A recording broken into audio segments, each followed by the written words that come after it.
Hey, how's it going, everyone? Welcome to Path to Wellness. Today we have a very special guest. We have the Juice Feaster, Brett, and he has the juice right there. So thanks for joining us today, Brett. How's it going? Hey, good to be here. I really appreciate you taking the time to have a chat with me. Yeah, for sure. Well, I'm going to just get right into this. Go ahead and tell us your story. I had found you on YouTube, but how long ago did you get into juicing? Why did you start? What health issues did you have and were able to resolve? Kind of give us your whole story on this. Yeah, well, I started juicing right after college. Right after college. I started work professionally. I have a food science, food chemistry degree, and my first job out of college was with a cranberry juice company in Wisconsin. So I started working with that company doing formulations and R&D and troubleshooting at their processing plants. So I have an experience professionally with juice going back to the mid 90s. Oh, okay. So simultaneously, I grew up on a farm. I had no exposure whatsoever to like alternative health lifestyles or anything like that. So I don't know why I was drawn to it, but I was walking through the local grocery store, um, right after I had graduated college in Wisconsin, Mhm. and I came across this book by Steve Meyerowitz in the natural food section called Juice Fasting for Health. And I thought, well, I'm working at a juice company. What's this all about? So I picked it up. It was like $8. I still keep the book on my corner table to refer to it all the time. And I was just enamored by the fact that people were drinking juice for extended periods of time or part of their normal daily lifestyle. And Mm. it kind of stuck with me as something that I thought was really cool, even though I was working in the commercial juice industry. So I Mhm. bought this book, and one of the juicers that they recommended was the Champion Juicer. And I was on a business trip to New York State, and I happened to be in a natural food store there. I was kind of drawn to these places, and they had the Champion Juicer on sale there. And this was, when you could fly with virtually anything, and they didn't even have, you know, metal detectors. You just went Yeah, on the just plane at got on the that point plane. in time. Yeah. So I had this, half horsepower electric motor juicer and just carried it in my gym bag on the plane. And that was the first juicer I ever bought. And I did a little bit of juicing, but I didn't have any health issues then. I was 23, 24 years old. I Hmm. just ridden my bike across the country with a buddy. Wow. So, like, picture of health. Yeah. Fast forward, 20 years of living in a modern world, eating what Mm. I wanted, drinking what I wanted, Yeah. um, having a stressful career. My wife and I owned and operated a business that happened to be in the alcohol industry, so I drank a lot. Oh, okay. A lot of these things started piling up on me from a health perspective. Hmm. And Hmm. I was getting sick multiple times a year. Um, Long story short, all of those things kind of piled up on me. I got a Yeah. case of shingles. I was out of work for a couple of weeks. And as I was laying on my back recovering from shingles, I kind of took the opportunity to ask myself, all right, what's the rest of my life going to be like? Am I going to Mm. be like this the rest of my life? Or am I going to be, just destined to be like a lot of people that I saw who were, not experiencing very much vitality at all? Hmm. So I started digging in on it. I pulled the old Champion juicer out from Yeah. the underneath the countertop, Yeah. put it on the counter, and I just started running whatever I could through it. Celery, citrus, apples, greens and herbs. Just the more I could throw in it, the better. And Yeah. so that would have been 2016, 2017. Hmm. And I had some issues at that point in time. My blood pressure was high, my cholesterol was high. I had a huge lump on the side of my leg that I had banged my leg at work, and this Hmm. lump wasn't going away. And within a couple of weeks of me kind of reducing a certain type of Western food that I was eating and Hmm. switching over to more juices and Hmm. kind of narrowing in my eating window and focusing on what I was doing, the lump went away on my leg. And I was like, Wow. you know what? something's going on here. I'm going to start digging in a little bit deeper. And so through 2018, I dug in a little bit deeper, and I embarked upon a 30-day juice feast where I drank juice only for 30 days. And it was during that 30-day juice feast that it was such a transformation for me, and such a transformational experience for me, that I decided that both my wife and I decided that we were ready to exit the industry we were in, the alcohol industry, start an entire new career where I'm helping people learn how to do what I did with my health and experience what I experienced with my health through juicing and raw living food. So that's kind of the Reader's Digest story there for you. Excellent. Great to hear.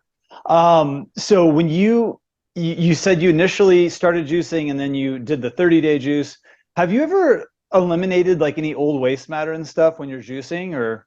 Oh, for sure. Sure. Yeah. So all told, I've done over 250 days of juicing only, combined. There've been a lot of 1 day, 3 day, 7 day, 14 day juice experiences. I do a 30-day juice feast every year, starting in January and go through to my birthday, which is February 3rd. So like 33, 34 days. Okay. I do that every year. New Year's resolution. Yeah. So it's a good time for me to kind of get a fresh start every year and kind of hit the set point again. But I did, after we exited our business that was in the alcohol industry, and embarked upon a new path, I finally had some time and space to do a longer juice feast. I did 105 days. I started in early October and went through to my birthday. It was my 47th birthday, February 3rd. And so that would have been through February 3rd, 2020. And through that 105-day period, that you wouldn't believe what came out of me. All kind of stuff. Yeah. Wow. So, 47 years worth of whatever came in, there were residues of that still left in me, and finally gave my body some time and space to work through it.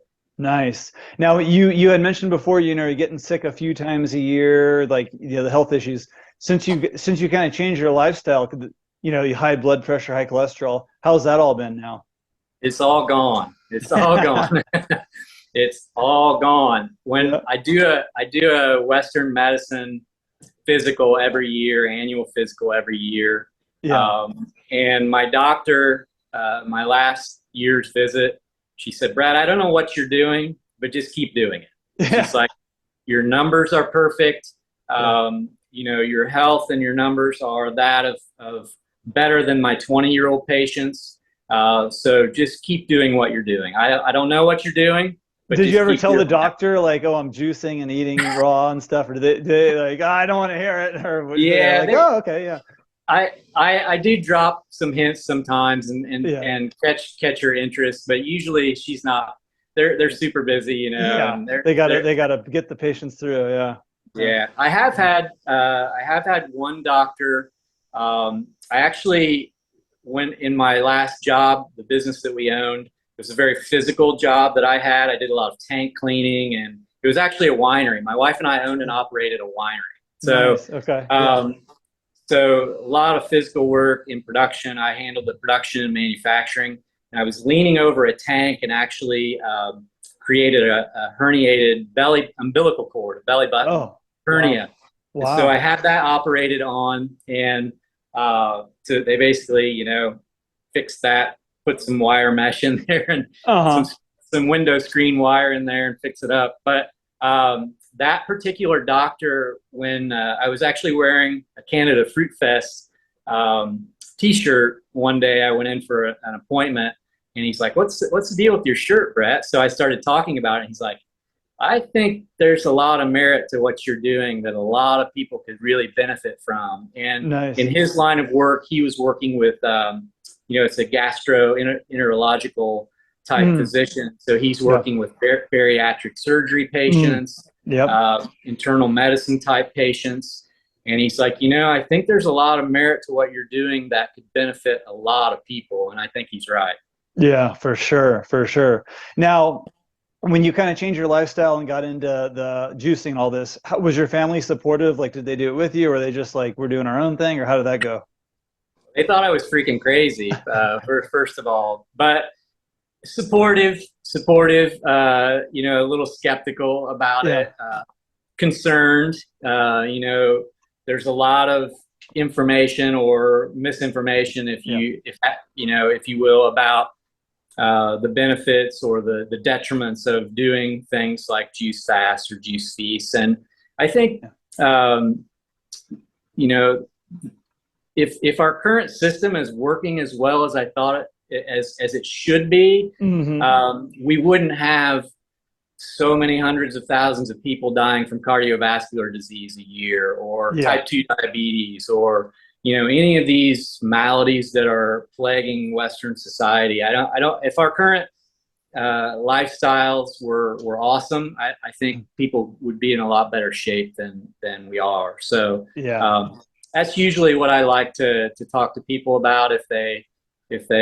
have questions about it. I try not to force it down my family's yeah, throat or anything. I just like to kind of show them what's going on and how I've improved and what my numbers look like. yeah. A lot of people talk about fatty liver disease, so much sugar, fatty liver disease. If you look at the graph set points on the chart of my liver enzymes from 2014, 2015, 2016, and you can Hmm. actually see where I started juicing. The Yeah, numbers of my liver enzymes plummet. It's just incredible to look at the actual blood tests and see the results of that. And it's yeah, just, you can't refute that. yeah. There's no, that's just how it is.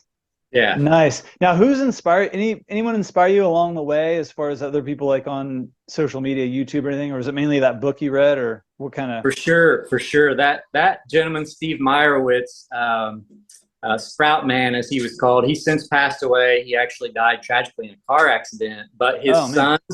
his sons Noah and Ari, are still in the health and well-being field. They have Mm, a company called Sprout Man, mm, where they sell sprouting seeds and sprouting supplies and that sort of thing. He was a big influence on me, uh-huh. but in the social media world, certainly Dan McDonald, the Life Mm, Regenerator, Lou Corona. Um, yeah. you know, I think the first video that really helped me kind of understand what I needed to do and how I needed to do a juice feast was John Rose. Yeah, he's So great. watching, yeah, Ted Carr. I've been following Ted Carr, Fruitarian, for a decade. Yeah. And what's wild is I think instinctively I knew that it was the best way to live. And so Mm, even when I was living a standard American diet, Western world lifestyle, I was mm. still watching videos from all these guys, Yeah. Get and the gals. information and get Yeah, motivated. and Yeah. and it wasn't really until my health kind of got to the point of no return that I started taking action myself. But Yeah. they were inspiring me before I even started the lifestyle, for sure. Nice. Oh, I'm sure that's true with a lot of people too. They probably watch for a while, and then, at some point they sort of try Yeah. it out. Yeah, my hope is that people can watch what you're doing and what I'm doing and what tons of other people are doing and kind Yeah. of be proactive rather than wait. So That's often, it's much easier to be proactive than wait, of course. Yeah. totally, totally, absolutely. So when you're not, what do you typically eat in a day, just like in general, not when you're on obviously a juice feast, but when you're just Sure. eating, can you kind of walk us through a day, like when do you eat, what do you eat, and things like that?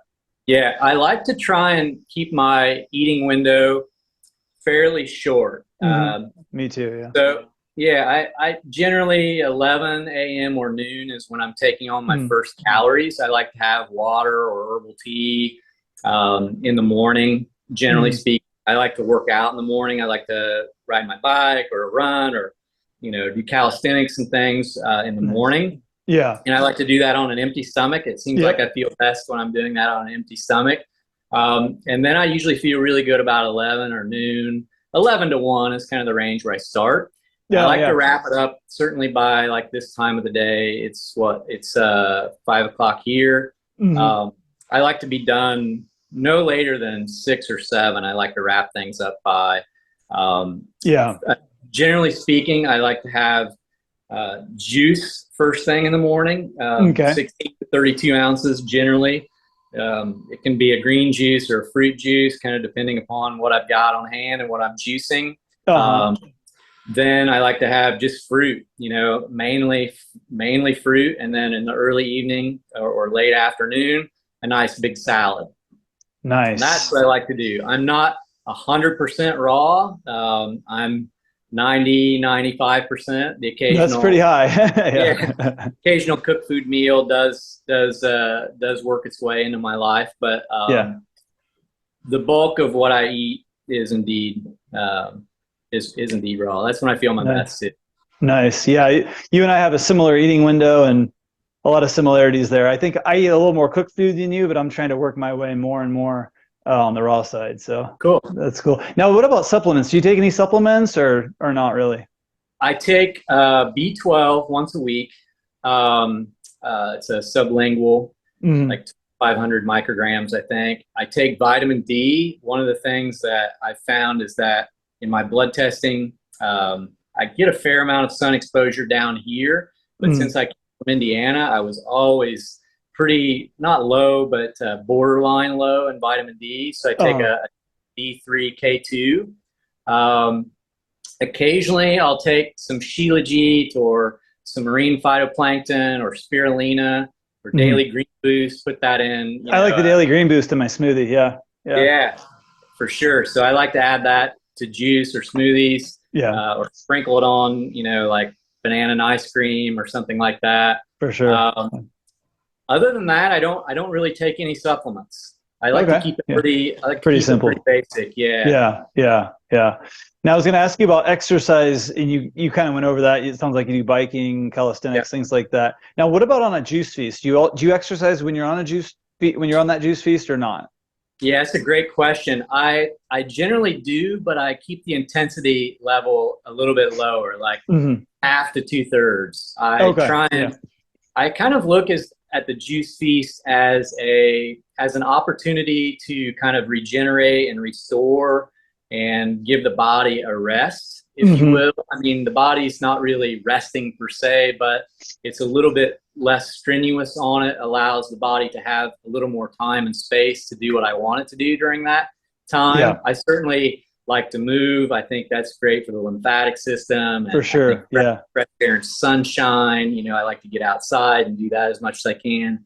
But in terms of like intensity level, I'm not going to be trying to hit PRs during that time. Exactly. I agree on all that. That's perfect.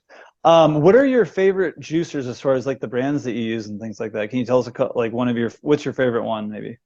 Yeah, for sure. There are about 4 or 5 that I kind of rotate through. Oh, I've made my kind of work over the last couple of years to be testing and creating recipes. It's kind of my professional background, so I've kind of directed my current professional life into that in mhm. terms of reviewing juicers, testing them, getting strengths and weaknesses so I can make appropriate recommendations to people. So there's 4 or 5 that I really like. The best of the best, I think, Mhm. is the Pure Juicer. It's a 2-stage hydraulic press juicer. Okay. It gets the best yield. It gets the best enzyme and nutrient extraction. It's got pulp free. It's stainless steel. So that's the best of the best. It gets us everything we need in juice. Beyond Mhm. that, there's the Nama J2, the Mhm. Green Star, which is a twin gear. That's the one I Uh, have. I have the Green Star Elite. Yeah, yeah, for and sure. that was the first juicer I bought when I realized that the Champion wasn't quite cutting it for me. So my, Yeah. my 25-year-old Champion, I was Yeah.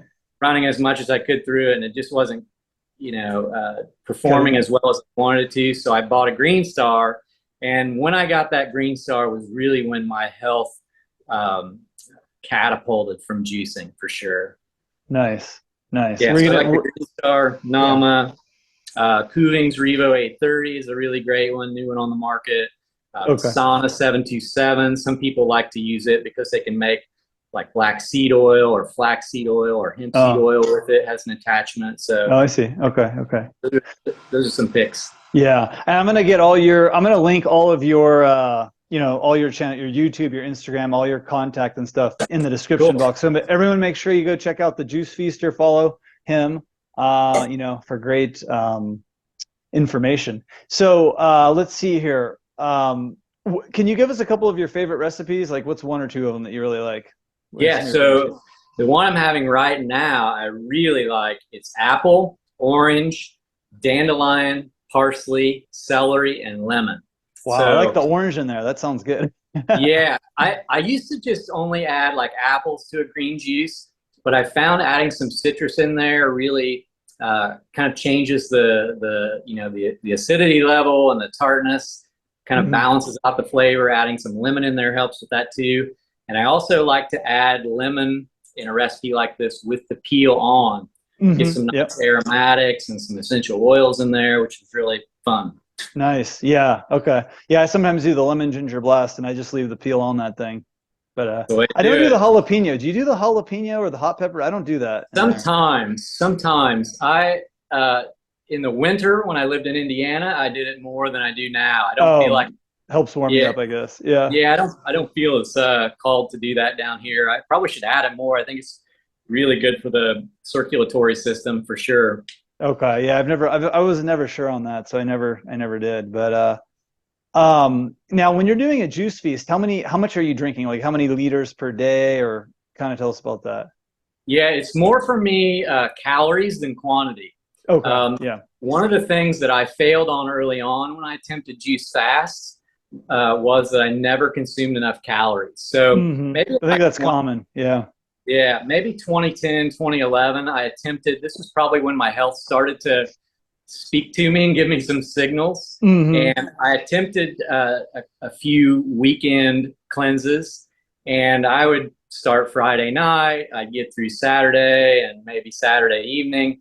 And like Sunday morning, I was like, screw it, let's go get brunch, Yeah. like, Yeah. and I would, as I started evaluating, once I saw like John Rose speak about it and some other people speak about it, I realized that, wow, I was only getting like 900 calories, in a day. And so Yeah. being active, and you're just not going to make it. You're going to have cravings overtake you. Yep. You're going to be so hungry. You're going to binge when you're done. So once I figured out it was more keeping your calories consistent with what you would normally have when you're eating solid food, that's when I succeeded. Yeah. So anywhere from 18 to 2,600 calories is kind of where I land on a day for a juice feast. If I'm more active, if I go for a longer bike ride, it might be higher than that. Or if I'm fairly sedentary for the day, it might be more, 17, 1,800 calories. Okay. And so what that means is it might be 4 liters in a day. If it's grape juice, that's 4 liters of grape juice. That's 2,400 calories. Or if it's green juices, which are like 300 calories a liter, it might be more like 7 liters. So it's more calorie oriented than quantity. So somewhere in the 4 to 7 liter range, just kind of Yep. depending on what you're doing. Yeah. Exactly. Makes sense. Yep. So you've told us a bunch of this, but are there any other general tips you want to give us when someone wants to do a juice feast? I mean, I know there's a lot of information, but just any other things that come to mind, maybe? Yeah, I would say work your way up to it. Don't feel compelled to just jump right in from a standard American diet to, 100 days on juice. Yeah. Yeah, that's brutal. It's very shocking to the system. I think there are some medical conditions that might warrant that, where someone has been given a diagnosis or something like that. You gotta get on it right now. Yeah. Yeah. It's go time. That might be a situation. But for the majority of people who are hopefully working proactively, transition in. Take it easy. Just start flooding yourself with 16, 32 ounces, a couple liters a day with your normal routine, and start exchanging calories gently, because our entire microbiome is used to eating, us eating a certain type of food. When you switch that, it's going to completely upend your microbiome and your system. So we have to be gentle. You know, it can be just as shocking to jump right in. Even though juice is amazing, jumping into it can be very shocking to the system. So I recommend transitioning in as best as you can. Nice. Okay, great. Well, those are kind of the basic questions I have. Was there anything else you kind of wanted to mention or go over while we're on the call here? Yeah, I think, you know, a lot of people will question me on the validity of consuming juice and like whether it's a good thing to consume as much juice as I do. And I think the one thing I like for people to understand is that there is still fiber in juice. I don't know whether you can see on here, but you know, we're removing the bulk of fiber from juice. But what that does for us, it allows us to concentrate nutrition and acquire nutrition from a quantity of produce, fruits, veggies, greens, and herbs that more so than we could consume if we were, or acquire if we were consuming it just by eating alone. So not only that, it's a very easily absorbable, easily digestible, low metabolic stress format. And on top of that, there's still insoluble and soluble fiber in juices, home pressed juices, that allow your microbiome to thrive and have that fiber still in there at the same time to thrive and have the nutrient uptake that you need and just super concentrate those phytonutrients. That's the value of juice. Even if you're eating the worst diet in the world, having a juice a day is going to augment your nutrition any way you look at it. Any way you can get fresh fruits, vegetables, greens, and herbs in your lifestyle, the better. So the more the better. My big take home that I like to talk to people about juice. Well, fantastic. Thanks for joining us today. It was great talking with you. Like I said, I've seen you on YouTube and Instagram, so it's cool to connect. And maybe, you know, down the road we'll connect again sometime. I would love that, and I really appreciate you taking the time, Chris, and keep doing what you're doing. And I enjoy your work. Keep up the great work. All right, thank you.